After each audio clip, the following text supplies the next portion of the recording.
Welcome to The Hypnotist, the show that gives you inside access to cutting-edge hypnosis with real clients facing genuine issues. Brought to you by the hypnotherapist demanded by celebrities, CEOs, and even royalty, Adam Cox. These recordings took place live from Adam's clinic in London's world-famous Harley Street.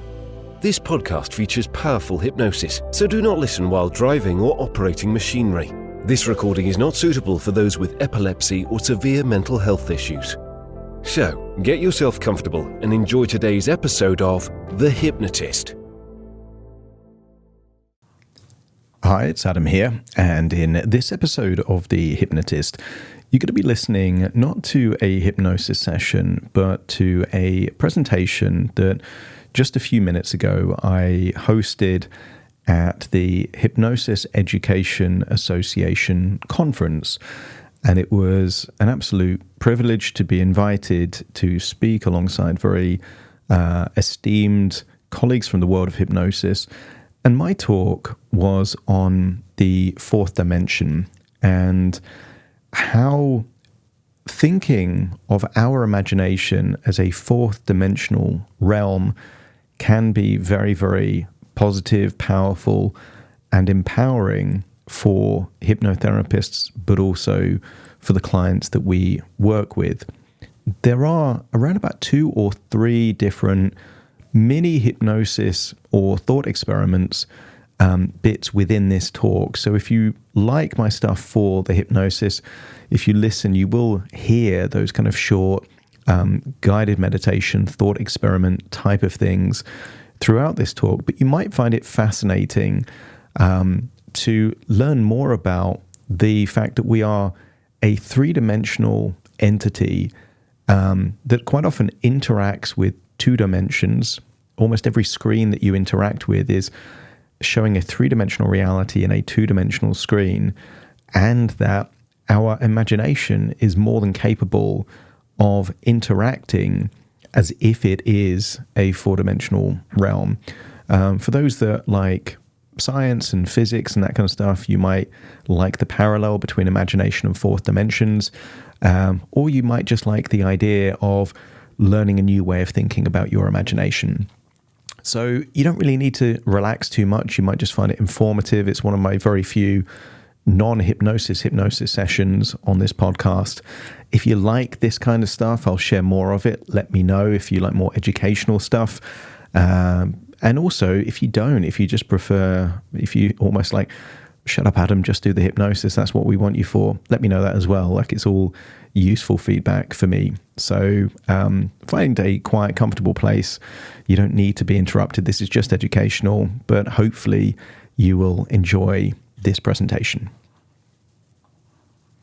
That's it. Well, thank you so much again. This is the first time I'm doing this presentation, so if you have any questions while I'm doing it, feel free to put them in the chat box, and that way, if we've got time at the end, I'll circle around and answer those. So for those that aren't familiar with me, my name is Adam Cox. I'm a hypnotherapist, been doing hypnosis for around about 11 years now. Some people know me through a podcast that I have called The Hypnotist, or a YouTube channel that uses quite a scary looking hypnotist, looking quite futuristic there. And I've just passed the milestone of 10 million downloads across both platforms. So very excited about that.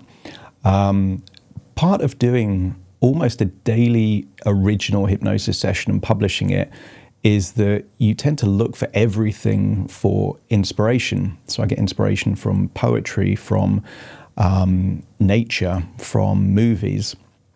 And some of the movies that I'm interested in tend to relate to things like time travel and other dimensions. And the more that I worked on those kind of concepts to create hypnosis sessions, the more I noticed a Venn diagram overlapping between the 4th dimension and what we would call hypnosis. And that's really what my talk is about today. So we're going to start with a thought experiment. Some of you will be familiar that the general theory of relativity came partly from a thought experiment. Einstein imagined traveling at the speed of light, and that led him, while traveling on this kind of beam of light, to notice the relativity of time. So I thought, as a fun icebreaker to start this, let's do a quick thought experiment. So if you take a nice deep breath in, on the outward breath, close your eyes. And all I want you to do is imagine that you are on planet Earth with an identical twin. See someone looking exactly like you, but they're not you, they're your twin. And I just want you to imagine there is a beam of light and you're able to jump on board that beam of light. And just imagine doing that. And this beam of light takes you off beyond our solar system into different galaxies, perhaps even alternate galaxies. Maybe you're in Andromeda or some other galaxy. And just imagine that this light is slightly different. It travels at 99.9% of light speed, not light speed itself. And just imagine seeing nebulas, seeing comets, seeing different galaxies, maybe even a black hole off into the distance. And imagine you've been doing this for perhaps a few weeks. And then imagine it's time to return. So you return on this beam of light and you arrive at Earth. And I want you to notice that your identical twin is now maybe 40, 50, or even 60 years older than you. And I want you to imagine having a very quick conversation that over that time period, your identical twin has some insight or wisdom for you to learn. And you can't help but feel that this experiment in your mind is giving you an insight into the relativity of time. And then just open your eyes. And that thought experiment isn't a million miles away from what Einstein did. And here's the interesting thing. He did a thought experiment where the rules of our existence, humans can't travel at the speed of light. They certainly can't travel off on a beam of light. But doing a thought experiment that existed only in his imagination led to very profound differences in our reality. So the general theory of relativity is real, even if Einstein's journey on a beam of light wasn't. And I want you to kind of hold on to that thought as we go through this presentation. So thinking about dimensions, it's always good to compare dimensions. So you can think of a one-dimensional thing. The easiest thing for us to comprehend for one-dimensional would be a straight line, for example. A two-dimensional is just a flat surface. And the fascinating thing is here I am in my three-dimensional reality speaking to you in your three-dimensional reality, and yet we're interacting through a two-dimensional screen. The screen is two-dimensional, even that we are three-dimensional on either side. So we get this comprehension of the difference. I'm old enough to remember the original computer games, like if you think of Tetris, if you think of Super Mario Brothers, Street Fighter, they were all on a two-dimensional plane. They went from left to right, and when you get to the far end of the right screen, you got to the next level. And then in the 90s at some point, they introduced three-dimensional video games, and that was mind-blowing. Games like Zelda and Zoom and Doom, where you could actually kind of navigate a three-dimensional space, but still a two-dimensional screen. And that gives us the difference. Like, what's the difference? Is depth, really, is 3 dimensions. One of the key theories of 4 dimensions is this idea that there is an extra dimension that we can navigate, and that is realistically time and space, but space from a perspective point of view. And throughout this, we're going to talk about this. There's lots of deep physics that is really complicated about the 4th dimension. I just want to focus on 2 key things, and that is time and perception, because that's most useful for us as hypnotherapists. This object here, by the way, my home is filled with this kind of art because I get AI to generate very cool art, and then I go on these canvas print companies and they print them off in big 2-dimensional images. So again, I'm a conundrum here because I have 4-dimensional objects in my 3-dimensional world, but printed on a 2-dimensional surface. And this kind of, I'm not doing a confusion induction here for you, but this is the kind of reality that we live in. This 4-dimensional object is a pentachoron. Pentachoron is a 4-dimensional version of a triangle. So if you think of a triangle, that's on a 2-dimensional space, it's flat. A tetrahedron, and a pyramid isn't necessarily a 3-dimensional triangle. A pyramid with a triangular base that's a tetrahedron. And a pentachoron, or if you pronounce the R, pentachoron, is this 4-dimensional object. And scientists can model 4-dimensional objects In the same way that you can look at 3 dimensions on a 2-dimensional screen, you can draw a cube on a piece of paper. It isn't 3 dimensions, but you can represent 3 dimensions on a 2-dimensional plane. This is a 4-dimensional representation. And what I find fascinating about this, if you look at the image on the left, the reflection is different from the object on the surface. And what I love about this is that AI has correctly interpreted that 4-dimensional objects are fluid. They don't stay the same shape. They're in a constant state of flux. And this can be very useful metaphors for us as hypnotists. So the uniqueness of the 4th dimension, there's lots of uniqueness, but I want to focus on 2 key things. And that is time in the 4th dimension is dynamic, and perception is not limited to a singular point. We're going to focus on those 2 key areas. 3D time is linear, and you've heard things like time marches on, time is relentless, time stops for no man. That's true in our 3-dimensional reality. In 4 dimensions, it isn't. And if you think of a book, our 3-dimensional life is like reading a book where you can only read forward. You can read a sentence, but you can never go back to the sentence before. You can turn a page, but never go back to the previous page. A 4-dimensional version of that would be to experience all pages simultaneously and jump back and forth as you desire. And I think it's a very cool concept. In essence, in the 4th dimension, time has a fabric. There is something called the space-time continuum, and time has a fabric. And we know it has a fabric because when you get close to black holes, the fabric of time changes. If you're familiar with the concept of wormholes, the fabric of time shifts. So in our 3-dimensional reality, it doesn't. You know, we're at our time and it keeps on going, and it's very predictable and it helps make sense of our reality.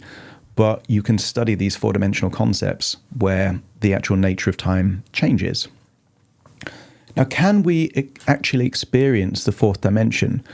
Probably not, in all honesty. That would be like a 2-dimensional cartoon character in a comic strip suddenly popping out into 3 dimensions. Like, it wouldn't know how to even behave and interact with that environment. It is created in a 2-dimensional plane and it stays in a 2-dimensional plane. So very unlikely we'll ever experience that. Part of another thought experiment that highlights the unlikeliness that we can travel through time in a fluid nature is something called the grandfather paradox. And this is a thought experiment where you imagine going back in time to kill your grandfather. Now, here's the paradox. If you could kill your grandfather, then you would never have been born in order to go back in time and kill your grandfather. So this thought experiment says that if time travel is possible for us in our 3-dimensional realm, then lots of things would have happened. And Stephen Hawking did a very funny thing. He held a party for time travelers and then only announced it after the party was already finished. The point being that time travelers would have known about it and could have attended, but of course nobody turned up. So we have evidence to some extent that we in our 3-dimensional realities will never actually experience the 4th dimension. But it's a fucking cool metaphor in my opinion. So I want you to do another thought experiment. So take a deep breath in. On the outward breath, close your eyes and think of the home that you lived in when you were 10 years old. And I want you to imagine that maybe a house, maybe an apartment. I want you to think of going through the front door and having a very specific objective, and that is to count the number of doors in that particular building. The front door counts, the back door counts, cupboards don't count, it's just doors of rooms. And just navigate your way around that particular house, that particular apartment, and just count the doors. And when you've done that and you know how many doors there are in that house, just let me know by nodding your head and opening your eyes, just so I know. Perfect. Now, here's the interesting thing about that. That house, that apartment, may not even exist anymore. You may not have been there for a very long time, but it's highly likely that you went back to that house from a first-person perspective. If you have a good visual representation, you probably saw it in color, probably at the height that you were around that age. And you were able to navigate through that house quicker than you could have done in reality. Maybe it took 2 or 3 minutes in reality to count all the doors, but you did it in a few seconds. So we have time distortion. We have an interaction on a 3-dimensional plane with something that took place in the past. And that gives us an idea that we can actually work with moments at a different point in time. Now, can we time travel back to that house in reality in our three-dimensional realm? No, we can't. But you all just did it then, and some of you know how many doors are in that place that you used to live. And you didn't know that intuitively, like you know your zip code, postcode, or telephone number, but you were able to figure it out by going back to that moment. We also, as humans, regularly interact with different places in time. If you think about what a flashback is, some of you will have worked with people with PTSD and severe trauma. Correct me if I'm wrong, but do they not go back and relive a moment from the past as if it's happening in the present, quite often from a first-person perspective? The emotions are real, even if the moment took place a long time ago, because the intensity of the emotion is what acts, and I'll talk about wormholes later, but it almost acts as a portal back to that particular moment. If you think about regret, don't you have to spend a lot of time back in a previous moment and think about all the things you would rather have done different? Grief, in a way, is going back in time and interacting with a previous moment. I've had the experience, I think most people have had the experience of leaving a meeting, leaving a conversation, and then the moment that you leave, you're replaying multiple different scenarios of that exact same moment, even though it's in the past. Now, we know intellectually it doesn't change the past, and there is a thought that by playing all these different scenarios, it gives us perhaps wisdom or insight. So if we encounter something similar to that in the future, that we can benefit from that experience. But isn't it interesting that the brain naturally takes you to a place of alternate realities of the very same moment, and all of these things are in the past. And yeah, I would say flashbacks, nostalgia, even if you kind of have that sense, like a song and a photograph, it kind of takes you back. Even a smell sometimes can take you back. You're time traveling, even if it's only within your imagination. The same applies to the future. I work with a lot of people with very severe anxiety, and some of that anxiety is a form of anticipatory fear, where effectively they're going into future events with this what-if frame. What if this happens? And they're dealing with the ramifications of a what-if scenario, even though there is no evidence that the original thing would happen. It's like fighting shadows. The analogy I use is like chopping the head off a hydra in Greek mythology, that two more heads grow. So they're spending a lot of time in a future. For me, anticipatory fear is considering a future that you don't want. And you could consider excitement or optimism as considering a future that you do want. But we're definitely not in the present in that moment. We're definitely at a different place. So you could look at other things like mental rehearsal. A lot of athletes think of the very thing that they want to happen in the way that they want it to happen. Preparation. I would even say desire. Anyone here have a vision board? You kind of think about the future. That's thinking about the future the way that you want it to be. That element of preparation takes us into the future. There's also like other realities. I would say someone like Disney was spending a lot of time thinking about realities that didn't exist, and had the resources to actually create those realities. I think good writers, good filmmakers consider realities that don't exist and then create those realities. I would say daydreaming, is quite often considering things that aren't real, and yet you're spending time in an alternative reality. I'm sure some of you have had clients that are playing out a fantasy.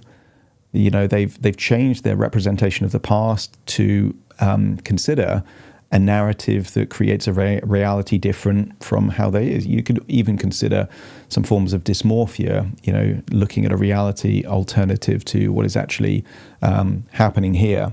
And manifestation, the element of manifestation, if you follow elements of law of attraction, is this idea of considering a future exactly as you want it and almost taking that first person perspective to experience what it would be like to have already experienced something that isn't real for you but could be real in the future. All of these things we as humans do all of the time, and yet we don't talk in terms of, oh, did you time travel back into the past to feel regret? Or are you time traveling into the future to feel worried? We do it intuitively. Our human brain is very capable of dealing with different realities and times. Every night you go to sleep, you dream. Not all of them you'll remember, but is that not a portal into experiencing different realities?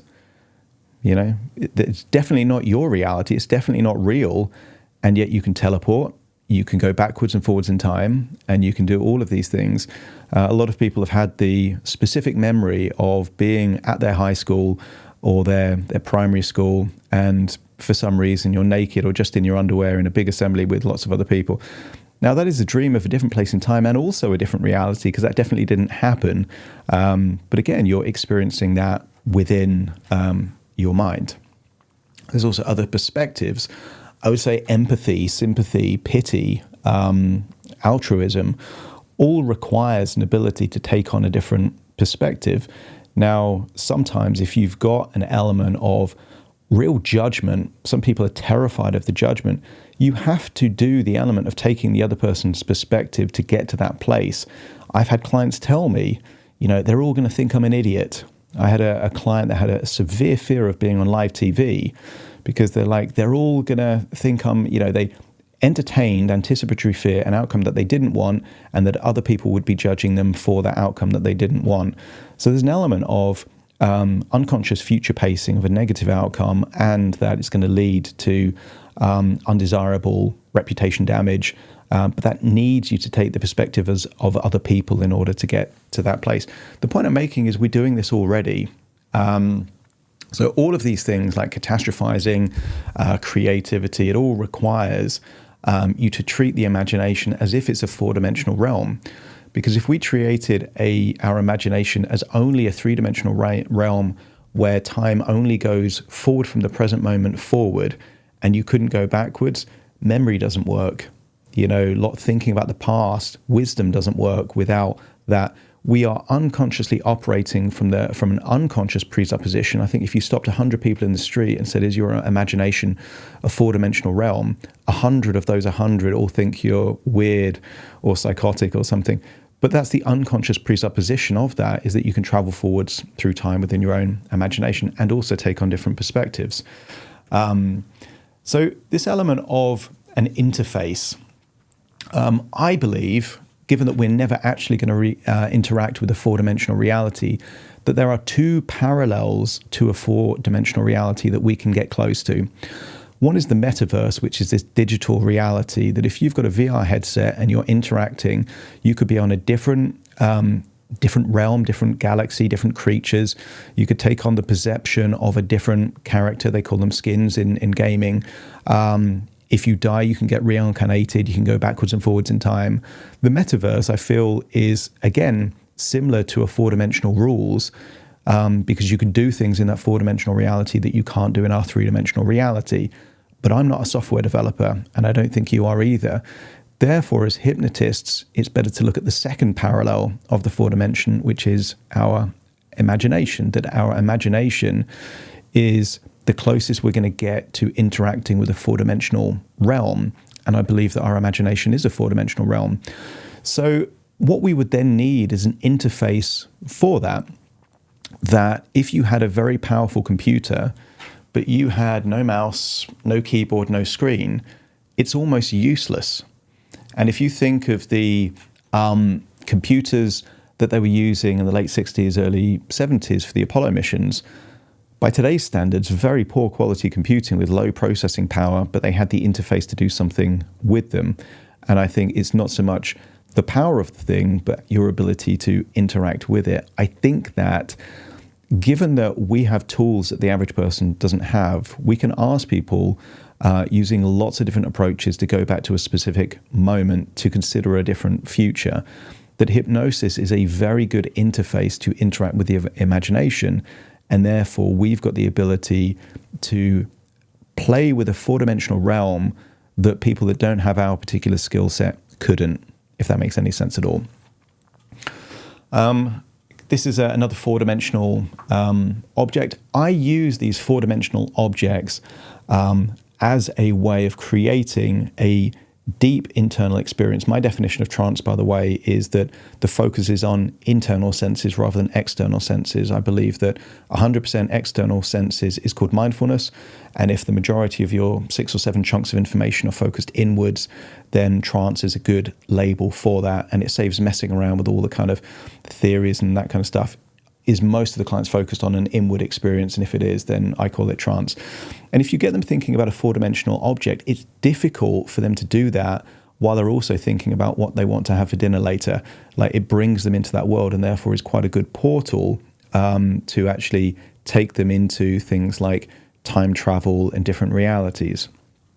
Now, time is one of the things that as hypnotists, we're already very comfortable using. You know, if we think about things like regression, whether that's regression to cause, to a resource state, to a past life, you know, whether you believe that's true or metaphorical, these are things that we do as hypnotherapists. We have this idea that if we can go back to a moment, we can give it a different meaning, a different perspective, and that is helpful. The revivification, the reliving of a moment, that can be unresourceful if you're reliving a moment of extreme trauma or pain. But it can be incredibly resourceful if you relive a moment when you were at your most creative or most confident. Even more useful if you then anchor that state and then bring it backwards into a future context. That within our imagination, time distortion, I'm sure most of you have had the feedback from clients that when they come out of a 30-minute session, sometimes they say it feels like it was an hour, and sometimes they say it feels like 5 minutes. But you get these kind of time distortion elements when you're working with clients. But also you can use time distortion within it. There are certain protocols that encourage you to take a moment. And if you think of the fast phobia cure, that would be a rewind element. If you think of other things of anxiety, sometimes it's playing it forward beyond that moment, you know, so it's not just like a 10-second loop on repeat. So this ability to interact with time as therapists, we're doing this already, is my point. So this temporal compression and expansion, making time reduce or expand. Again, humans naturally do this. Like, they will describe like a day and they'll go, you know, time has just flown by, where's it all gone? And time is dragging. But this is just a perceptual evaluation that we're making of time, not time itself. If you think of timeline techniques, again, I think this is partway there to, I think, what is possible if you look at the imagination as a 4-dimensional realm. But effectively, it's just a model to go backwards and forwards in time, that if the client buys into that model, then you can take them back to a particular memory and you can future pace easier than if you don't have that model. I would also say that in the 1980s, when most therapy was psychodynamic in nature, lots of psychoanalysis, there was a presupposition that people's problems in the present were down to some kind of awful trauma that happened in childhood. And well-meaning therapists took their clients back to a place where child abuse that they kind of hinted at, or just through their tonality, implied might have been there, created false memories.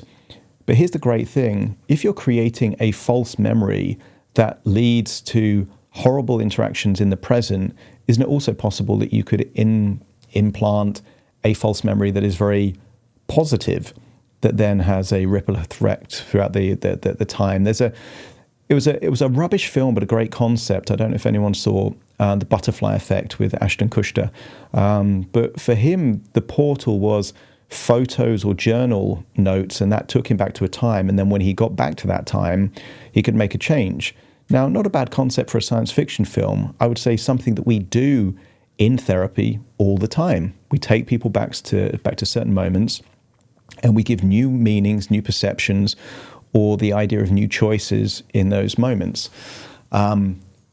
I'm sure all of you use future pacing of some kind, whether you call it future pacing or pseudo-orientation in time, or even classic post-hypnotic suggestions, so when X, then Y. This is things that we are creating a alternative future for a client. Now, all of this has a presupposition that time is navigationable, that you can move through time. We would never talk in these terms in our reality, and yet in therapy, we talk about future pacing, we talk about regression, and we talk about memories and moments of trauma all the time. So we, in my opinion, already have this presupposition that it's a four-dimensional space. It's also very useful, I think, in time to take on a different perspective actually in the time. I found it very useful when people are getting really stressed or really anxious about a particular moment to take them to their 70 or 80-year-old version of themselves and then think about the same moment from that perspective. And it changes it. And you've probably heard the phrase, one day we'll laugh about this, which of something very distressing. There's probably truth to that. I don't know how it is for you. For me, some of my moments that were the worst times in my life turned out to be very useful for me. It gave me a level of resilience and wisdom I never knew possible, but only because I have the perspective now. At the time, it felt horrible. So therefore, taking clients to a different perspective, not necessarily from a different person's perspective, but from their self in the future, can be very helpful. There is a movie, I mentioned that I get a lot of inspiration for movies or for hypnosis from movies. There was a movie by Chris Nolan, who did the Dark Knight trilogy. He did a movie called Inception, one of my favorite movies, but he did a movie called Tenet. And in the movie Tenet, it has this idea that you can travel backwards in time. And in military strategy, they have this concept called a pincer movement. A pincer movement is that you attack the enemy from two different directions simultaneously, so they're less prepared to deal with that particular enemy in that context. This movie has a different concept. It's called a temporal pincer movement. And this is this idea that you can go backwards and forwards in time simultaneously. Now, I've not heard of things like this. It's slightly different from kind of standard timeline therapy or, change past history. But in fact, I'll give an example because that might help to explain it better. I was working with a lady. She was in her, I think, 50s, perhaps 60s, but she was raped when she was 15 years old. She was raped in a cemetery. And a slightly older teenage boy asked to meet her there. She had no idea what was going to go on, and she was raped in that cemetery. And that's a horrible thing for her to experience. And she would think about that moment a lot as it happened from a first-person perspective. And as we know as therapists, that's not a very useful thing to do. But we tried something. And I said, right, I want you to go back to that 15-year-old and tell her what is about to happen in the way that it's going to happen before it happens, like an hour before. So there was that version of her that could go up to that moment with the knowledge that was about to happen. Then there was the person an hour after it happened, knowing what happened, to go back to that same moment with the knowledge what was happening, but she was going in reverse in time. And then the version of her at her current age, in her 50s or 60s, to go back to that moment as she was, also in that cemetery. So you've got two things happening there. You've got this temporal pincer movement of two versions of her meeting the same point in time, but with advanced knowledge, plus the future version of her also returning to that point in time. And she created an entirely different scenario of, rather than her being the victim, it was the teenage boy that got ambushed from three very, resourceful and motivated versions of her. Now, we know as therapists, it doesn't change the past, but what can massively help is if you change the emotion linked to the past.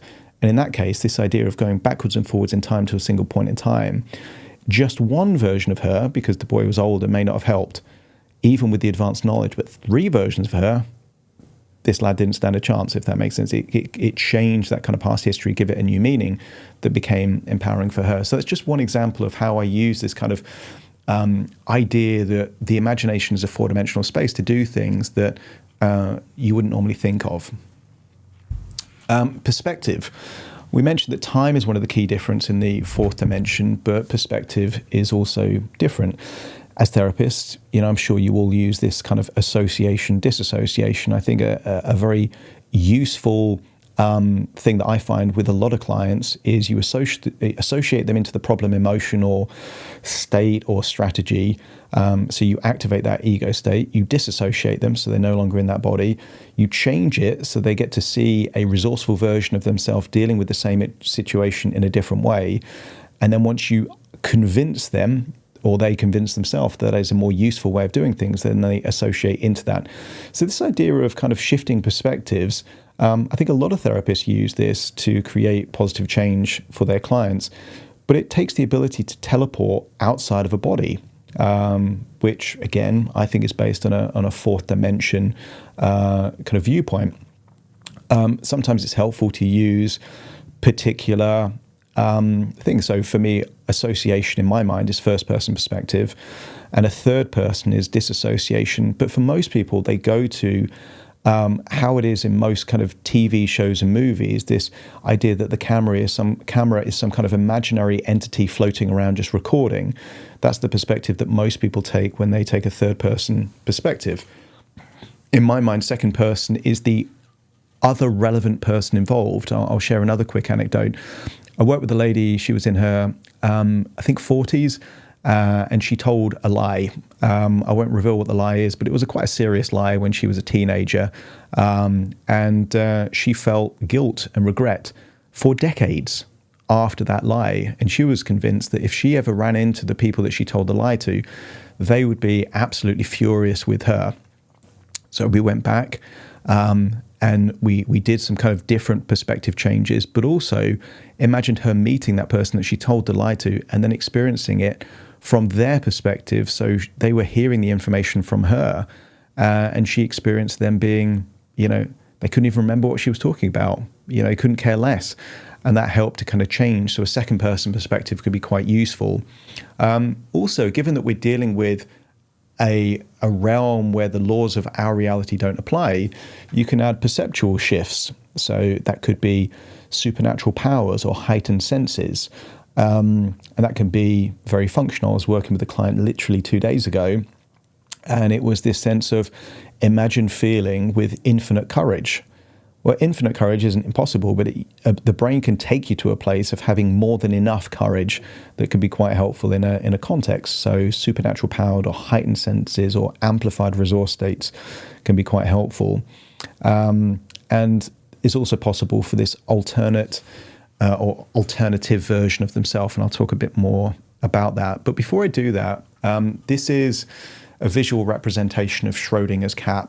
Some of you will be familiar with the thought experiment that Schrödinger came up with, and that is in a sealed, non-transparent, thick, the actual kind of thing is almost like a gas chamber, and there is some kind of poisonous gas in there that may or may not have been activated depending on the movement of the cat, and therefore the cat could be alive or it could be dead, but you would never know. And before opening up this kind of chamber, both possibilities exist. The cat is alive, the cat is dead, both are possible, and you only know for sure when you open up the box. And actually, in certain studies of quantum physics, that is true, that there are certain elements of studies where the kind of both possibilities exist, but the observer influences the actual results in real time. And you've probably heard about quantum computing, and it's going to radically change the world that we live in. Binary computers work on zeros and ones. Quantum computers use on this kind of multiple simultaneous possibilities all in one go.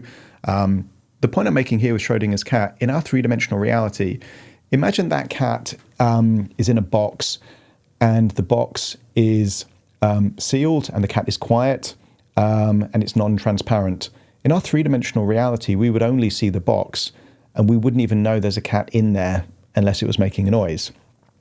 From a four-dimensional perception, you would see it from all the different spaces. You would see it from inside the box. Effectively, you would have every possible perspective of what is happening, not just one-dimensional perspective from your eyes. And that's a weird thing to kind of get your head around, because we've only ever seen things from a single perspective. The nearest thing we can get to that is seeing a reflection or a camera filming two angles at the same time, and sometimes we see those kind of things. But outside of reflections and cameras, it's difficult for us to have multiple perspectives at any one point in time. And even the reflection is our perception of the reflection back to what it is. We're not actually holding the perspective of the reflection. So in quantum theory, multiple realities exist simultaneously, and that can be quite helpful therapeutically. So if you think of a parallel universe, there is only one other reality. This idea of a multiverse has infinite other realities. And there was a movie in the 1990s with Gwyneth Paltrow called Sliding Doors. And there's this idea that she's about to catch a London Underground, a tube. In one reality, she catches it, finds out that her partner's cheating on her, and in the other reality, she doesn't. So it creates two different timelines from that particular point. Awful movie, great concept. A lot of these things are. But there's kind of one other reality. If you think of Doctor Strange in the multiverse, there's this idea of infinite other realities. And I think both have a role to play therapeutically when we're working with clients, that actually you can get someone thinking of a reality of what would their life have been like, sliding door style, if they never had that first cigarette, if they never made that decision. Follow that timeline, and then actually it gives them an idea of, okay, what they're dealing with now is only as a result of a ripple effect of a decision made a long time ago, and would, knowing what they now know, have made that same decision? Probably not in most cases. So you can use that kind of parallel universe or multiple timelines as quite a helpful framework. But also I quite like the multiverse as a way of getting them to imagine their optimal self, their best version of them. If you think of fictional realities, and I like to highlight that we can harness real value from this kind of element of what seems very woo-woo.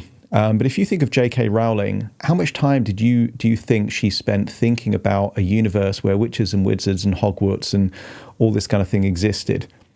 Hours. She spent hours in that reality, and she became, billionaire, best-selling fiction author of all time, pretty much, by spending a lot of time in a reality that didn't exist.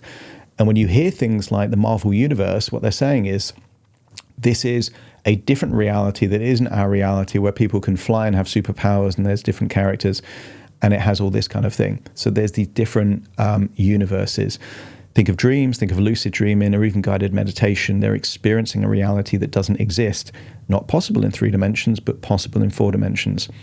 I was working with a client recently that had a MRI for breast cancer. And it reminded me of the Schrodinger's cat. So I actually created a session for her based on this idea of quantum hypnosis, this idea of multiple realities. She had the MRI test, but she hadn't had the results yet. And there was lots of different possible things that could have been there with that particular test. The tumor could have grown. It could have become benign. It could have shrunk. Multiple different kind of possibilities. So the whole session was taking her to a black hole. And in a black hole, you have something called the event horizon, also known as the singularity. And beyond that point, it's impossible to study what goes on beyond it. Nobody knows. So therefore, the unknown variable was a way to get her to entertain the idea of multiple different realities that she could experience beyond the event horizon. So she did. She experienced hearing great news from the results, that it had become benign, it was shrinking and all this stuff. Crucially, I also got her to experience the possibility of hearing that it had grown, but that she had the resources and the resilience to cope with that. Because otherwise she could have just experienced only good news. And then if she had some bad news, she wouldn't feel prepared for that. But I found out a week after that session that the tumor had shrunk to about half the size. And that was the reality that she gravitated most to in that session. Now, I do not believe for a second that hypnosis session changed the possibility of an MRI test result. I do think it was very empowering for that client going through the uncertainty of not knowing what test result she was going to get, if that makes sense. So I'm not one of these people saying like hypnosis can change like the 4th dimension. No, it's just a very helpful tool that we can work with our clients. So this idea of multiple realities, one that I like the best is to get them thinking of this idea of infinite parallel universes of themselves, and then they visit the version of themselves with the change already made, or them living without the problem that they're dealing with, and initially disassociated. So they observe that version of them, how they're living life, how they're making choices, and then having a taste of what it would be like to experience that by taking a first-person perspective in a reality that doesn't exist, but their imagination has taken them to that place. I know I'm speaking really fast because this presentation got loads of stuff in, so I'm throwing a lot at you. I appreciate that. But I did want to end with an original thought experiment. which I'll do with you now, and then we'll follow with some questions if we have time. And this thought experiment is called the Tesseract. So if you think of a straight line is literally a straight line, point A to point B. A square, and that exists on a one-dimensional plane. A two-dimensional plane would be an object. The equivalent of a straight line would be a square. You just go outwards and you create a square from that. A cube would be a three-dimensional version of a square, and a tesseract or a hypercube is a four-dimensional representation of a cube. And I found that when I've used things like everyone knows what a square is, everyone knows what a cube is. When I talk about tetrahedrons and pentachorons, the imagination of my clients, they can't get their head around it. A cube going to a hypercube, most people can kind of allow their imagination to come up with something like that, which is why I prefer using a tesseract rather than these things. So everyone up for this little thought experiment? Perfect. Okay, so take a nice deep breath in, and on the outward breath, close your eyes. And as you breathe in, just breathe in a feeling of resourcefulness. And as you exhale, just release any tension, any stress, any worries. And I want you to recall a moment from your childhood where you had a single piece of paper in front of you. Just observe yourself as a child, maybe 3, 4, 5 years old, and then step into that childlike version of you and feel what it would feel like to be a child with all of the infinite possibilities ahead. And look down at a single blank sheet of paper and just imagine you have two things. You have a pencil and you have a ruler, and just draw a straight line. And imagine being that child staring into the straight line, and allow your imagination to imagine what it would be like to be that straight line. No longer the observer, but you are now a straight line. And appreciate the simplicity of your existence. That you can navigate upwards and downwards, and that's it. No depth, no width. All it is up and down. And get a sense of appreciation of that level of simplicity. And then imagine at either end of the line, it expands outwards to create a square. And I want you to imagine being that square. That you can now navigate the perimeter. You can spend time on the corners.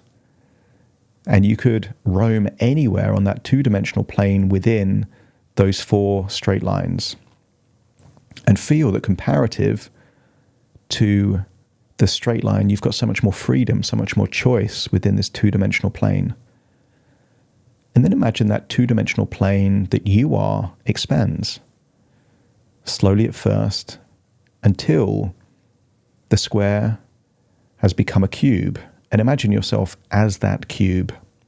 Imagine how you would feel to have depth and width and substance and weight.